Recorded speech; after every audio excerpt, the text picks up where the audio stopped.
Povo de Deus, a paz do Senhor Jesus, amém. Que alegria podermos nos reunirmos na casa do Senhor nesse domingo de família e podermos juntos bendizermos o seu nome, engrandecermos a Ele, porque Ele é bom, não é verdade? E Ele tem cuidado de nós. Deus continue abençoando você, juntamente com a sua família, que já deixou marcado nos seus compromissos diários do mês, estar aqui, juntamente com a família, para adorarmos juntos e bendizermos o Senhor nosso Deus, que é merecedor de toda a honra e de toda a glória. Quero convidar você a abrir sua Bíblia no primeiro livro de Crônicas, as Crônicas dos Reis de Israel. Primeiro livro de Crônicas, capítulo de número 7. O versículo é o versículo de número 23. Gostaria que você se atentasse muito para os nossos avisos, para que possamos estarmos. Domingo sexta-feira começa o simpósio de missões na nossa subsede, às 19h30, com a missionária Sinara, Jairo Oliveira, Jairo e Estevão, louvando ao Senhor. E você que fez a sua inscrição, por favor, será sexta, sábado e domingo pela manhã. Primeiro livro de Crônicas, capítulo 7, versículo 23, quem achou, diga amém. Todos encontraram. Vamos ler então, para a gente. Diz assim: depois entrou a sua mulher, e ela concebeu e teve um filho, e chamou o seu nome Berias. Repita comigo, Berias. Eita Jesus, Berias. Isso, porque as coisas iam mal na sua casa. E chamou o nome do menino Berias, porque as coisas iam mal na sua casa. Eu gostaria de chamar a sua atenção, eu prometo ser breve nessa noite. Nossos cultos de famílias têm sido peculiares e de tempos em tempos a gente vai modificando. Os irmãos viram que algumas vezes nós louvamos, nós ouvimos muitas famílias, mas hoje nós queríamos estender um pouquinho a ministração da palavra. O texto de 1 Crônicas, capítulo 7, versículo 23, nos traz à tona uma reflexão muito interessante. Eu vou falar com os irmãos aqui hoje sobre nasceu um desafortunado. Nasce um desafortunado. Para todos os irmãos que já constituiu família, já casou, alguns que estão caminhando para isso, a gente se programa para tudo, né? Paulo está ali, ele fala que tem que ter programação para tudo. Mas a gente se programa para tudo, pelo menos na cabeça da gente, né? Nós programamos o casamento, quando chegar aos meus 20 e poucos anos, ou 18, ou 19, essa geração está um pouquinho mais adiantada aos 16, né? Mas certo é que nós nos programamos em muita coisa. Quando a gente casa, a gente começa a fazer aquelas programações do filho, né? E alguns sempre, ou quase todos os casais, sempre tem aquele pensamento assim: eu vou arranjar um filho quando a casa estiver pronta, né? Quando eu sair do aluguel, ou daqui a 5 anos, ou daqui a 7 anos e por aí vai. É interessante porque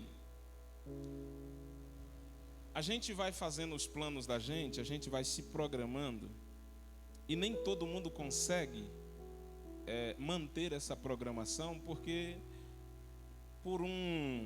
não sei se por uma direção de Deus ou por vontade de Deus, eu vou ficar nessa. Quando você está se autoprogramando, de repente aparece a notícia e já vem bebê, né? E a gente costuma a ficar extremamente preocupado, e alguns até se frustram. Alguns dizem assim: eu vou casar e vou esperar aí uns 10 anos, e às vezes no primeiro ano já, né? Alguns demoram mais. O interessante é que, se fosse escolha propriamente nossa, nós sempre escolheríamos o melhor tempo para recebermos os filhos ou a herança que o Senhor nos presenteia. Se Deus deixasse a gente decidir, nós decidirmos, nós sempre escolheríamos que os filhos viessem quando a gente não tivesse dívida. Não ia vir nunca, né? Porque dívida... A gente escolheria que os filhos viessem em um tempo que nós estivéssemos mais confortáveis, que nós estivéssemos com as condições financeiras em dia, e tarará, tarará. Mas é interessante porque a Bíblia diz que essa casa que nós lemos aqui, eles estavam passando pelos dias conhecidos como os dias maus. E exatamente nos dias maus, resolve-se ter, ou por uma jesuicidência, como a gente diz, aparece lá uma criança. E como eu disse, se dependesse da gente, irmãos, nós nunca teríamos um filho nos tempos difíceis, nos dias maus. E a Bíblia fala sobre esses dias maus, né? A Bíblia nos alerta, a Bíblia nos deixa claro que esses dias maus chegará para todos que estão debaixo desse sol. E costumamos não nos programarmos, costumamos não esperarmos, costumamos nem mesmo citarmos isso. Como eu disse, se dependesse de nós, nem dias maus a gente teria. Pois bem. Agora, com essa pequena introdução, os irmãos vão entender, nos atentemos para o texto de 1 Crônicas, capítulo 7, versículo de número 23, porque o escritor diz que e chamou o seu nome Berias, porque as coisas iam mal na sua casa. No versículo 22, você vai perceber que o escritor está falando sobre a descendência de Efraim. É impossível falar sobre a descendência de Efraim e não falar sobre o seu pai. Quem era o pai de Efraim? O pai de Efraim é o filho de Jacó. Não tem jeito. E já que nós estamos em um culto de família, esse pai de Efraim, chamado José, ele tem uma família bem complicada, irmãos. Bem complicada. Quem não tem, né, irmãos? Família é bênção de Deus. Mas pense nos negócios complicados, irmãos, que rodeia as famílias ou famílias. Para você ter um pouco de entendimento do que é a vida de José, José tem uma mãe e tem mais 3 madrastas, é isso? Uma mãe e 3 madrastas. A mãe não se dava com a madrasta oficial. Você acha que a sua família é complicada? Imagine a família de Jacó. A madrasta vivia em contenda com a mãe de José. José tinha nada mais, nada menos do que 10, 11 irmãos, né? Contando com a Diná, que quase a Bíblia não fala. E os irmãos de José não eram muito diferentes dos irmãos que muitas famílias têm, não. Invejoso, ciumento, briguento, contendeiro, né? Família não tem isso. As famílias da gente não tem esses irmãos assim. Graças a Deus a minha é uma bênção. O negócio deles é dinheiro. Se tiver, tá tranquilo. José tem uma casa que os irmãos têm dificuldade de entender que o pai tem José como um filho amado, porque é basicamente o único filho, ou até então, o único filho de Raquel, a mulher que ele trabalhou 14 anos para se casar.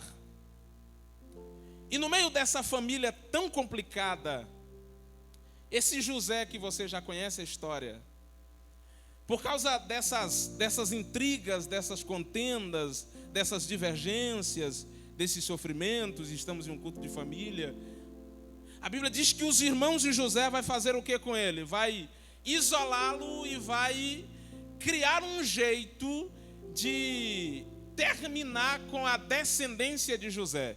Vamos deixar só no José. O José já é chato.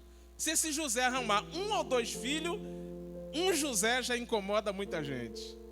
2 José já incomoda muito mais. Então vamos matar esse José. Porque se a gente mata José, não tem descendência de José, não tem queridinho do papai, não tem nada. E aí aqui começa a confusão de José. José tem cerca de 17 anos quando cai na cova, sai da cova, é vendido, vai para o Egito, casa de Potifar, prisão. E aí então a Bíblia diz que aos 30 anos, 12 ou 13 anos depois, José chega ao trono. Ou José chega a ser o governador do Egito. Isso é interessante porque não importa quanto tempo leva a cova, a prisão ou até mesmo as calúnias. O importante é que, se você confiar em Deus, você vai chegar onde Deus está dizendo que você vai chegar. Isso é que importa. E é interessante porque os irmãos de José faz tudo para que não se cumpra em José aquilo que Deus está prometendo, aquilo que Deus prometeu a José. Eles fazem se esforçam ao máximo,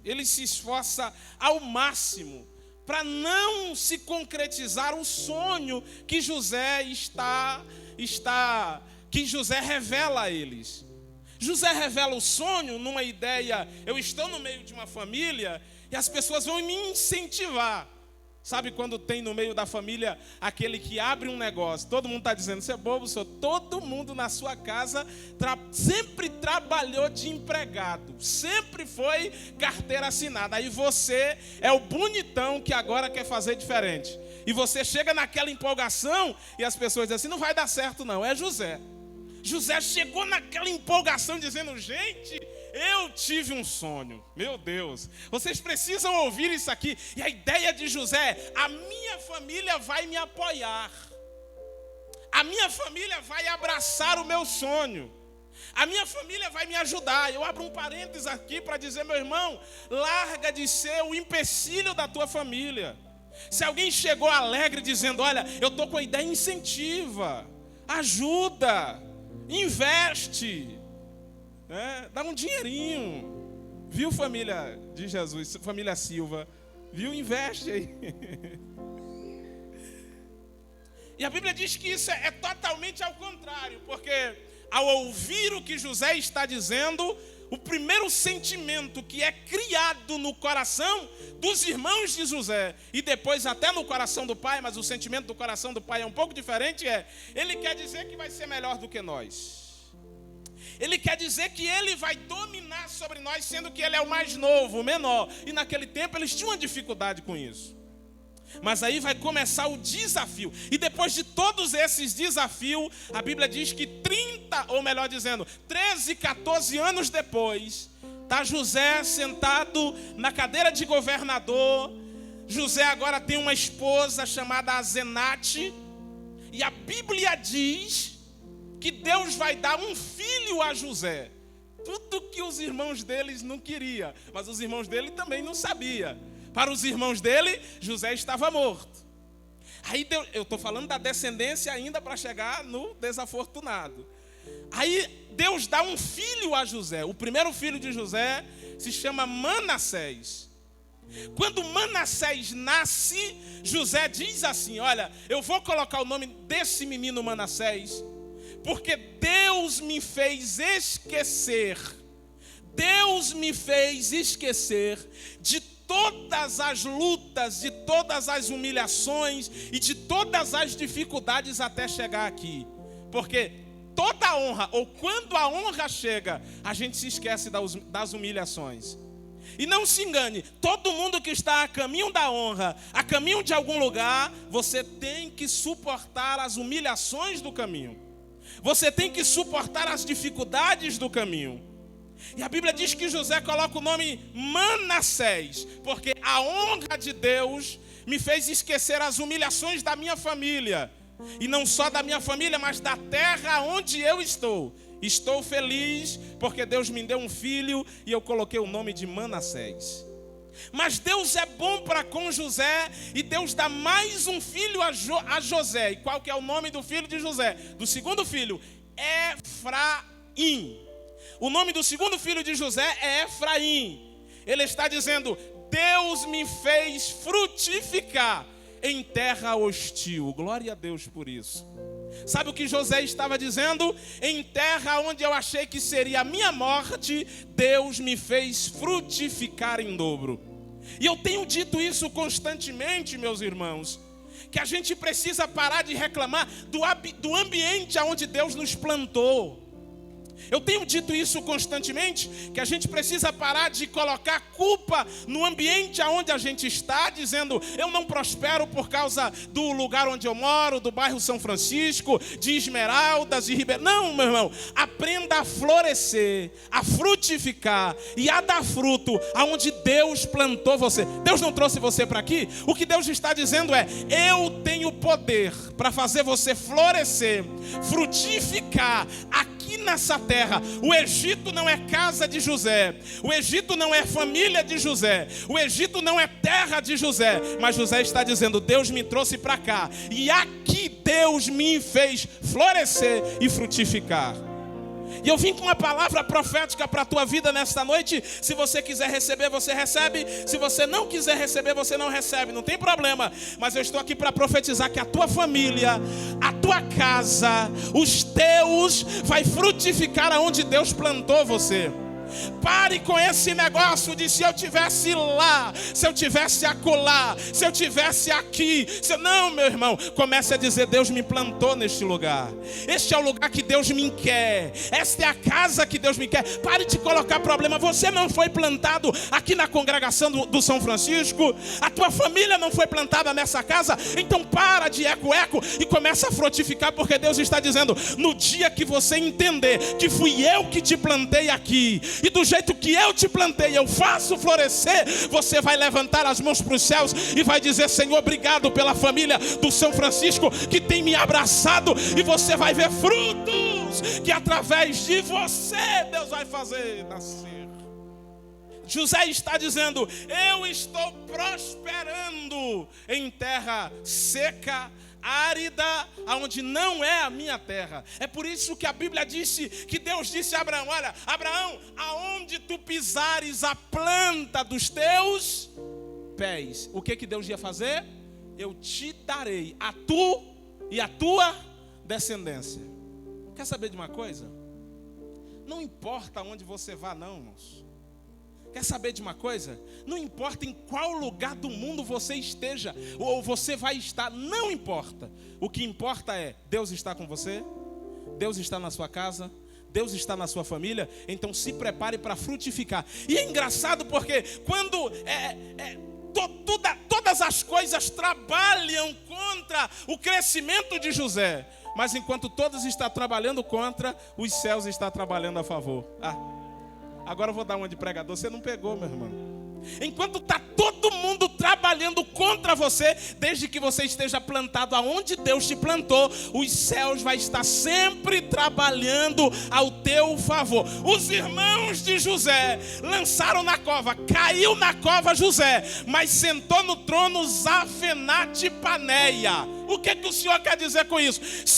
Caiu na cova José. José caiu na cova dizendo, Deus aumenta e Ele acrescenta, que é o que o nome de José significa. Ele caiu na cova e caiu na cova o José. Mas quando ele sentou no trono, não era mais o Deus aumenta e o Deus acrescenta. Agora era Zafenate-Paneia. Deus fala, Ele vê e Ele é o Salvador do mundo. É isso que eu vim profetizar na tua vida nesta noite. Pode ser que você caiu na cova e dizendo Deus aumenta, Deus acrescenta, mas os teus inimigos vão ter que ver a tua família saindo da cova, e quando você sair de lá não é mais o José, agora é Zafenate-Paneia dizendo Deus fala, Ele ouve e Ele é o Salvador do mundo, porque isso significa Zafenate-Paneia. E os irmãos de José dizem assim, mata o José. O José tinha que morrer mesmo, irmãos. O José, eu vou falar, agora eu vou dar uma de pregador, hoje eu vou falar, Jesus, eu vou falar. Essa vida medíocre sua tem que morrer mesmo. Esse perfil de família medíocre, cova mesmo, venda mesmo. Os irmãos de José, meu Deus, o interessante, irmãos, o interessante é que quanto mais os irmãos de José trabalhavam para distanciar José do propósito, mais perto ele chegava. Isso é tão interessante, irmãos, porque a maioria das pessoas sempre acha que humilhar a gente, que bater na gente, que espancar a gente, que desfazer da gente, está distanciando a gente do propósito. Pelo contrário, Deus está dizendo, isso é só a direção. Enquanto mais eles batem, mais próximo do propósito a tua casa está, a tua família está. Quanto mais covas se abrirem, mais perto do propósito você está. Quanto mais se levantarem contra você, contra a tua casa, contra a tua família, mais próximo do propósito ele está. José está dizendo, Efraim, este é o menino, porque Deus me fez frutificar em uma terra onde todo mundo achava que eu estava morto. Eu estou frutificando. Deixa os algozes achar que você está morto. Enquanto eles acham que você está morto, você está frutificando. Enquanto eles acham que matou você, você está dando fruto. Enquanto eles acham que acabou com a tua casa, você está curando pessoas, cuidando de vidas. Levante a sua mão nesta noite em nome de Jesus. Deixa eu liberar essa palavra para o teu coração. Eu profetizo que a tua família vai começar a florescer aí aonde Deus te plantou, na igreja onde Deus te plantou, no bairro onde Deus te plantou. Se você acredita nisso, pode confirmar adorando ao Senhor nosso Deus. Zafenate-Paneia nasceu. Lutaram para que os sonhos de Deus não se cumprissem em José. E os sonhos de Deus se cumpriu. Lutaram para que ele não se tornasse governador. E ele se tornou governador. Deixa as pessoas lutarem o quanto eles quiserem lutar. Confia no teu Deus.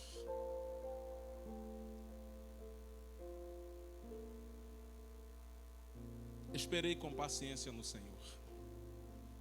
Ele se inclinou para mim e ouviu o meu clamor.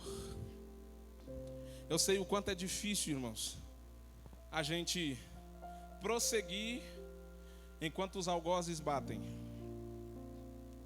Eu sei que é difícil, irmãos, manter família, manter casa, manter trabalho, manter vida cristã, manter tudo isso, ser exemplo, ser referência, enquanto todo mundo ao seu redor só ataca você. Eu sei que é difícil, mas não se deixe enganar.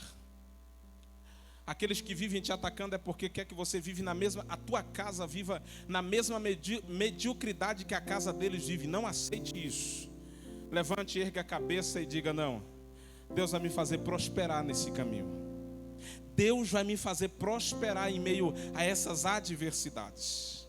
Pois bem, saímos de José, Efraim. O texto que nós lemos fala sobre Efraim. Efraim tem 5 filhos. Esses 5 filhos de Efraim, 2 deles, a Bíblia diz que são mortos. Ezer e Eleade.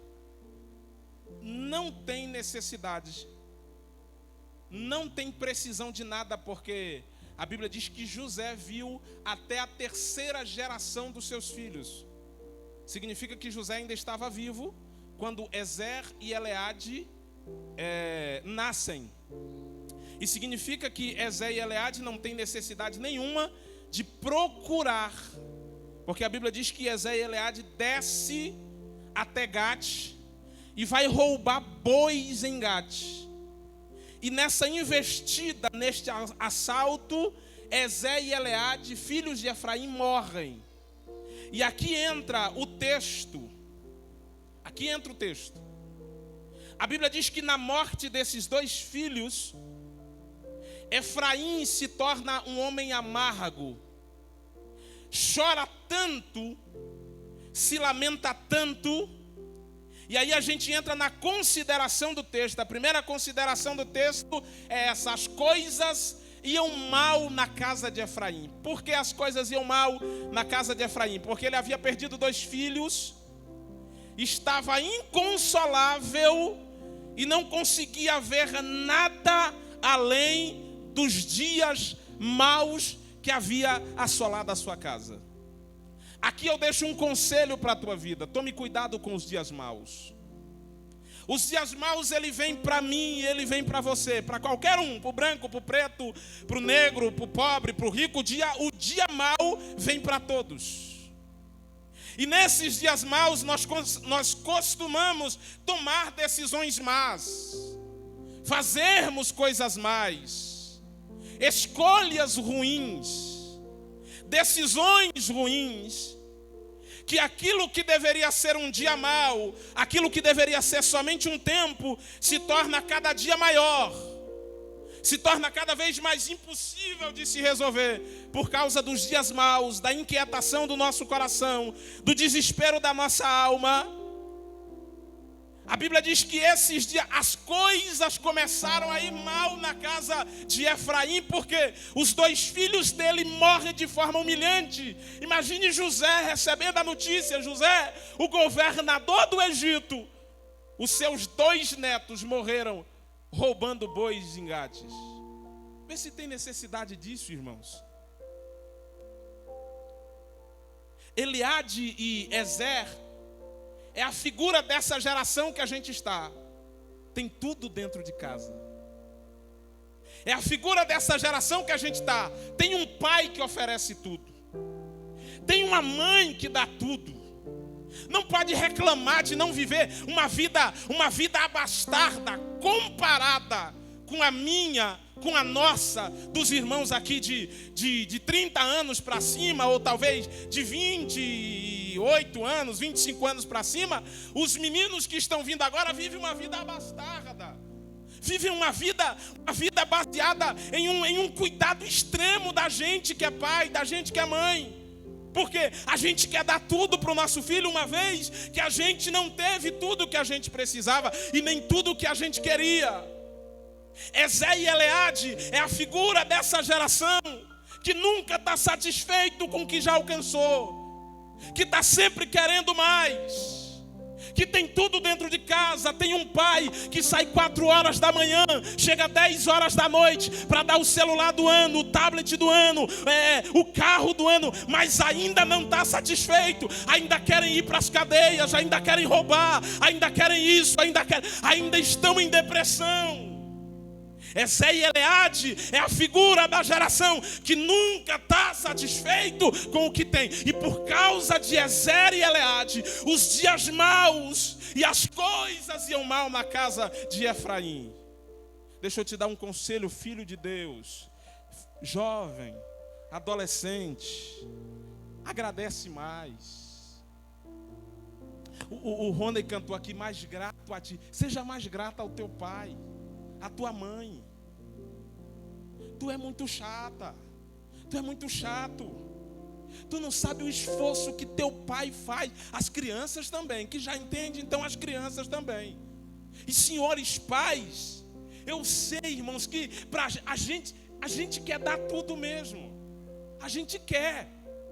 Se dependesse, irmãos, meu Deus, a gente quer fazer. Mas irmãos, você está estragando o teu filho. Você está criando um Ezé e um Eleade dentro de casa, que no final vai morrer numa esquina, depois de você ter gasto todo o seu tempo, e eles ainda vão jogar tudo fora. Meu filho, filho de Deus, pai, aprenda a dizer não algumas vezes. Aprenda a segurar aquilo que não é necessário. Ensina o teu filho a necessidade de lutar por alguma coisa. Porque senão Ezé e Eleade vai trazer dias maus para a tua casa. Porque senão Ezé e Eleade vai crescer dentro da tua casa. E sabe o que vai acontecer?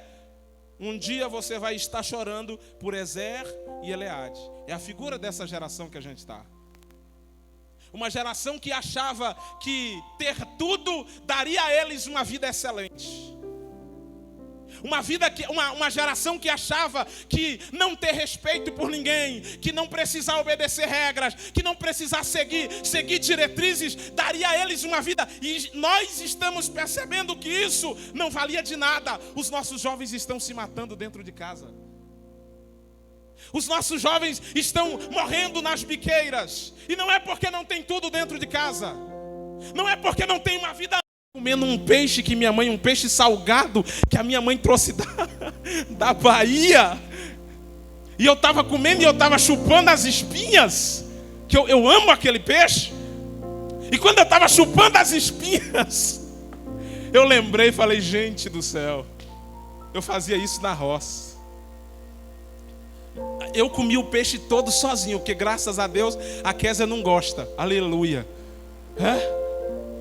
Mas na roça, aquele peixe era repartido pelo menos em 3 ou 4 pedaços, para cada um. Talvez os irmãos alguns dos irmãos aqui não tiveram o que a gente passou de ter a vasilha de margarina com farinha e guardar o pedaço da carne de manhã que sobrou meio-dia para comer de noite, porque de noite não tinha carne. Alguns de nós passamos por isso, irmãos. Hoje eu sento na mesa, vou comer bife. Hoje eu sento na mesa, vou comer frango. No caso do Davi é só picanha, né? Ele está ali. A nossa geração não tinha o que essa geração tem. Mas quantas vezes você ouvia no nosso tempo crianças que se suicidavam? Quantos Ezé e Eleade você ouvia? Acontecia. Quantas vezes você ouvia isso? Quantas vezes você ouvia isso? Mas hoje nós temos uma geração abastarda. Eu quero celular de última geração. Eu estou com o celular já faz uns 3 anos. E eu não troquei ainda. Até a capa. Ô Davi, mistério, hein? Até a capa ainda é a mesma. Os nossos filhos é celular de última geração, iPhone 13. Quando eles pedem, eu quero um iPhone 13. Nem sei se já saiu aí o 13. Eu não tive nem o 1. E nascem esse Ezé e Eleade só. Não se engane, irmãos. Culto da família é para a gente ser confrontado com essas coisas. Chega em casa, pergunta a qualquer um dos filhos que vem de um tempo desse. Quando foi que foi ter celular? Nós temos uma geração que tem tudo. Uma geração que pode tudo. No meu tempo, eu não subia no altar. No meu tempo, eu não corria no meio da igreja. Porque se corresse, meu irmão, não quero saber se tinha 2 anos. Eu não estou brigando com os irmãos, não. Eu estou dando um exemplo. Daqui a pouco, os irmãos dizem assim, o pai... Não, irmãos. Eu estou dizendo que era um tempo diferente. E nesse tempo diferente que a gente reclamou tanto. Por que a mãe da gente batia tanto na gente? Por que o pai da gente batia tanto na gente? Por que isso e por que aquilo? Mas você está vivo, não está? Você não morreu. Deus te deu uma família que é uma família abençoada e você agora vive com os princípios. A sua família é baseada nos princípios do seu pai, tirando a correia, porque a gente não pode bater. Exatamente no meu tempo, né? Tome cuidado, porque se nós não tomarmos cuidado, será normal Ezer e Eleade caminhando dentro das nossas casas todos os dias. E esses dias maus vai chegar por causa disso. A Bíblia diz, a primeira consideração do texto: as coisas iam mal na casa. A casa estava ruim. Não era um bom momento para filho. Não era um bom momento para gravidez. As coisas já não estavam bem. Provavelmente umas intrigas, umas culpas. É culpa sua, mulher, que meus filhos morreram. Ou é culpa sua, pai, que meus filhos morreram. Provavelmente uma inquietação no relacionamento, uma inquietação com os outros irmãos, porque eles ainda tinham mais 3 filhos. E os dias maus, as coisas não iam bem. E exatamente quando as coisas não iam bem, Deus resolve dar um filho a Efraim. E Efraim nem percebe que o que Deus está fazendo é dizendo: Efraim, eu estou te dando um presente. Porque filho, irmãos, ainda é presente de Deus. Ainda é herança do Senhor. Não é o demôniozinho não, irmãos. Se o filho for demôniozinho, ele saiu de alguém. Não é o encapetado, não, irmãos, é o teu filho. Ainda é herança do Senhor. Não, pastor, ele não é. Transforme ele na herança do Senhor. Não, pastor, esse aqui veio de encomenda, semelhante a você, que também é de encomenda, encomendado. Mas você não sobreviveu? Agora aguente. Esse aí é para você pagar o que você fez com seus pais. Os seus pais não cuidou de você, cuide agora. Se vira, é seu. É um presente. Mas, pastor, o senhor acabou de dizer que é um presente. É um presente. É um presente. Um presente que Deus deu a Efraim. E Efraim não percebe. E a Bíblia diz: e ele teve um filho. A segunda consideração do texto. A terceira consideração do texto é: Efraim colocou o nome do menino de Berias. Que pai que faz um negócio desse, irmãos? Que tipo de pai era Efraim? Parece que não aprendeu com José. José pegou Manassés e disse: esse aqui é a alegria da minha casa, porque me fez esquecer de todas as minhas aflições. Pegou Efraim e disse: esse aqui eu vou glorificar a Deus, porque Deus me fez dupla honra em uma terra onde eu achei que não ia prosperar. Aí vem Efraim. Deus dá um filho a Efraim e Efraim coloca o nome de Berias. Em outras palavras, sabe o que Efraim estava dizendo? Nasceu um desafortunado. Eu não queria esse menino. Isso aí é o resto é o resto do tacho. Esse aí, depois desse aí, acabou. Esse aí é o como é que o indesejado. Senhora mãe, senhor pai, pare com isso. Os médicos, os pediatras, os psicólogos dizem que nos primeiros meses de gravidez, tudo aquilo que você costuma dizer do seu filho que está no ventre, ele já começa a ser moldado dentro disso. E você está acostumado a dizer: eu não queria esse menino, eu não queria esse filho. Isso aí é um indesejado, é o resto. Isso aí é um desafortunado. Berias, aí, em vez de entender que era um presente dado por Deus, a Bíblia diz que Berias chama, ou Efraim chama o seu filho de Berias. Nasceu naquele dia um desafortunado. Pastor, o que é um desafortunado? Para a gente terminar. Um desafortunado é uma pessoa marcada pela má sorte. Sabe o que Efraim estava dizendo? Se esse menino depender da sorte para viver, vai morrer. Se esse menino aí depender de alguma coisa que leva à sorte, ele não vai viver. E sabe o que eu glorifico a Deus? É porque Berias se apegou com Deus. E para Deus não depende de sorte, depende de fé. Porque tem gente, irmão, que está sobrevivendo na raça. Porque se dependesse do pai já estava morto, mas ele está sobrevivendo. Eu estava falando quinta-feira no trabalho de adolescentes que eu me orgulho de alguns adolescentes, eu me orgulho de algumas pessoas que eles tinham todas as possibilidades de não ser crente. Eles tinham todas as possibilidades de não servir a Deus. Eu não tinha possibilidade nenhuma de dizer, eu não vou ser crente. Por quê? Nasci numa casa de crente, meus irmãos é crente, meu pai é pastor, minha mãe é irmã do ciclo de oração. Mas existe alguns filhos que nasceu numa casa de bebedeira, que nasceu numa casa onde só tem vício, mas ele continua sendo crente, vivendo na raça.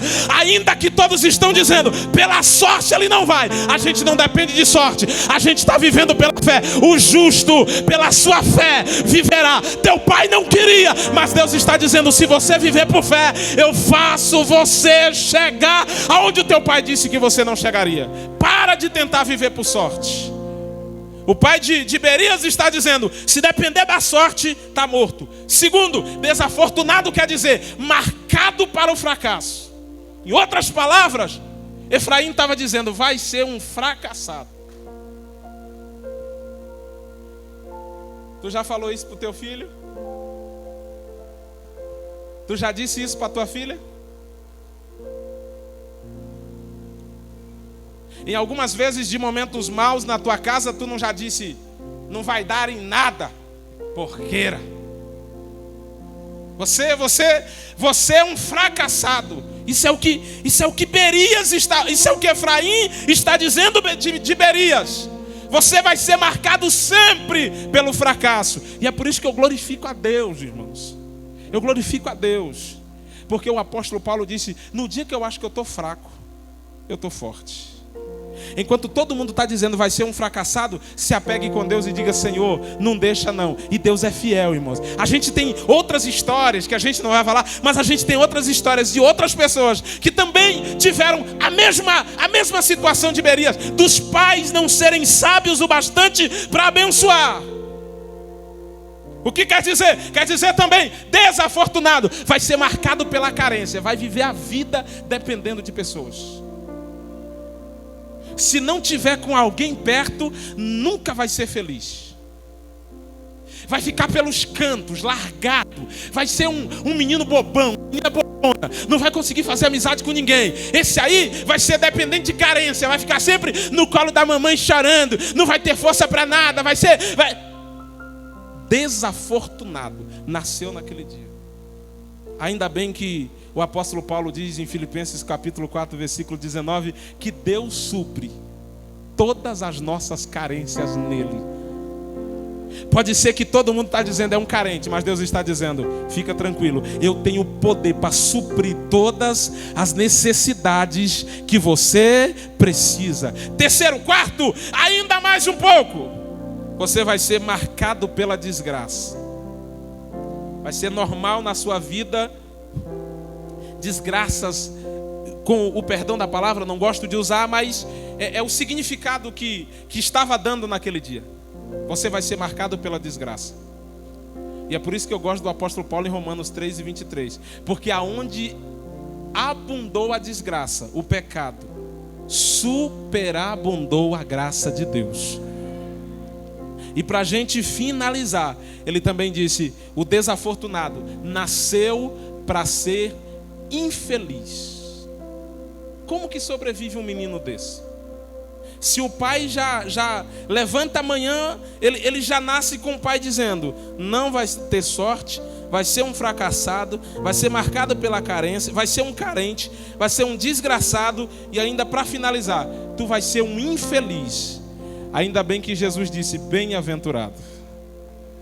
Eu amo a palavra de Deus, porque não importa o ambiente que você nasceu, a partir do momento que você entra pelas essas portas e diz: Senhor, eu quero fazer parte da tua família, tudo aquilo que lançaram contra você, Deus transforma e faz superabundar em graça dentro daquilo que as pessoas estão falando ao nosso redor. E isso é tão interessante, isso é tão poderoso, isso é tão tremendo. Porque Berias foi citado de várias formas pelo pai. Ele foi amaldiçoado, mas Deus escolheu ele.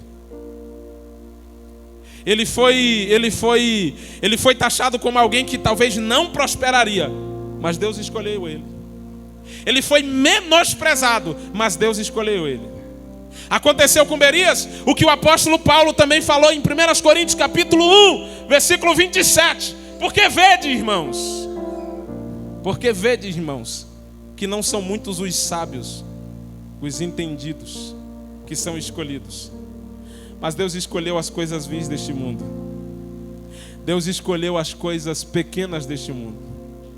Deus escolheu as coisas insignificantes deste mundo. O que Efraim não sabia, que enquanto ele estava dizendo, vai ser um carente, um desafortunado, Deus estava dizendo, então vai ser meu.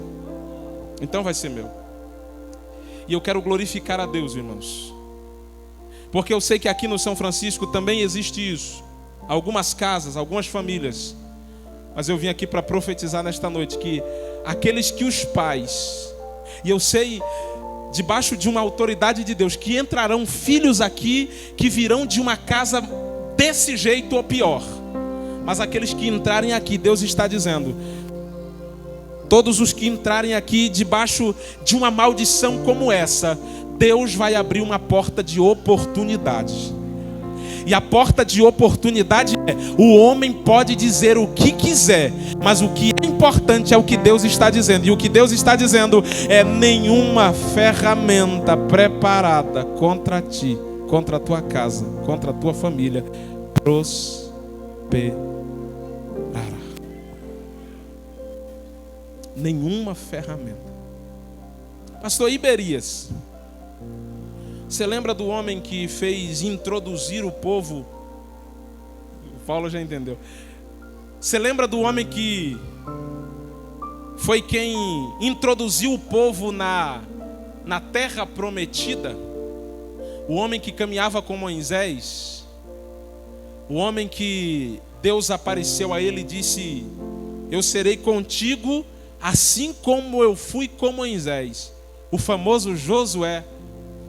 Pois é, o famoso Josué é filho do filho do filho do filho do filho de Berias. 4 gerações. O pai foi o pai ou bisavô ou tataravô? Tetravô, né? O tetravô foi amaldiçoado pelo pai. Mas o tetraneto que fala? O tetraneto pode dizer: hoje eu estou honrando a memória do meu tetravô. O pai dele disse que ele não seria nada. O pai dele disse que ele seria um desafortunado, desgraçado, infeliz, carente. Mas eu quero dizer para você que o meu tetravô é a razão de nós estarmos entrando na terra prometida. Eu vim aqui para profetizar. Levante a sua mão e eu termino agora. E aproveite e se coloque de pé já de mão levantada e segurando a Bíblia Sagrada, a palavra de Deus. Eu profetizo que não importa se vai demorar 4 gerações, os que hoje te conhecem vão ter que dizer: esse é filho de Berias, o que ninguém acreditava. Oh glória!